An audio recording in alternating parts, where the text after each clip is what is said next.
ఇది వచ్చేసి పూజానేమో అనుకుంటా. పూజమా? మరి సైజ్ చాలా చిన్నగా ఉంది మా ఇది.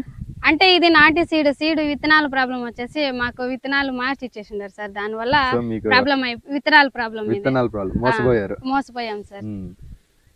రైతు దేశానికి అంతా అన్నం పెడుతుంటే రైతును మాత్రం సునాయాసంగా మోసం చేసేస్తారు.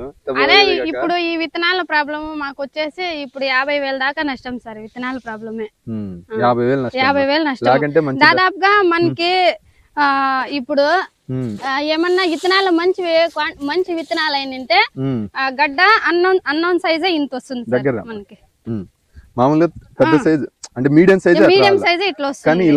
ఇప్పుడు చాలా 0 సైజ్ లో వచ్చేసి సీడ్ ప్రాబ్లం సార్.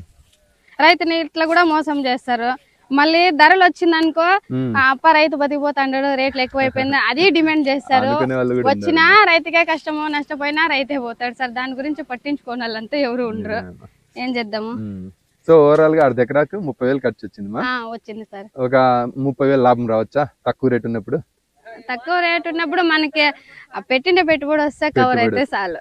చూసారుగా, 4 నెలల పంటకు 4 నెలలు కష్టపడి పండించిన పంటకు ధర లేకుంటే రైతుకు పెట్టుబడి కూడా రాదు. ఒకవేళ పెట్టుబడి వచ్చినా చేసిన కష్టం అంతా కూడా వృధా అవుతుంది. ఇప్పుడు వారం ఇంకా రోజు ఇదే పని సార్. ఆ దేవుడు ఎత్తి పెట్టడం రోజు ఇదే. ఇంకా 1 hour లో వర్షం వచ్చేస్తుంది. మనుషులే కాకుండా ప్రకృతి కూడా ఏదో విధంగా రైతులని నష్టం అయితే చేస్తుంది. సో రైతు మీద జాలి చూపించకుండా వాళ్ళని గౌరవియాలి. మనం వాళ్ళ కష్టానికి మనం గౌరవియాలా. ఏదో విధంగా ప్రభుత్వాలు కూడా రైతుకు అన్ని విధాలుగా కూడా, ఏదో విధంగా కాదు అన్ని విధాలుగా కూడా వాళ్ళకు సానుకూలంగా పలికేలా రేట్లు గానీ, ఇలాంటి ప్రోడక్ట్స్ ఫేక్ ప్రోడక్ట్స్ ఇచ్చే, ఫేక్ సీడ్ ఇచ్చే వాళ్ళ మీద కఠిన చర్యలు గానీ తీసుకోవాలి. అన్ని విధాలుగా మోసపోతే మాత్రం రైతు ఎప్పటికీ మార్కెట్ లాసే. దాన్ని బట్టి మేము తెచ్చే విత్తనాలు ఇట్లా ఇబ్బంది పెడితే ఇంకా రైతు ఏ విధంగా పైకి రాగలుగుతారు సార్?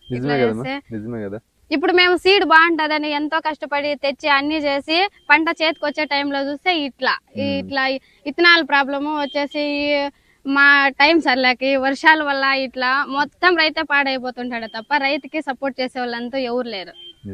మీ సందేశాన్ని అయితే మేము అందరికి తెలియజేస్తాము. చాలా చక్కగా వివరించారు. నమస్కారం.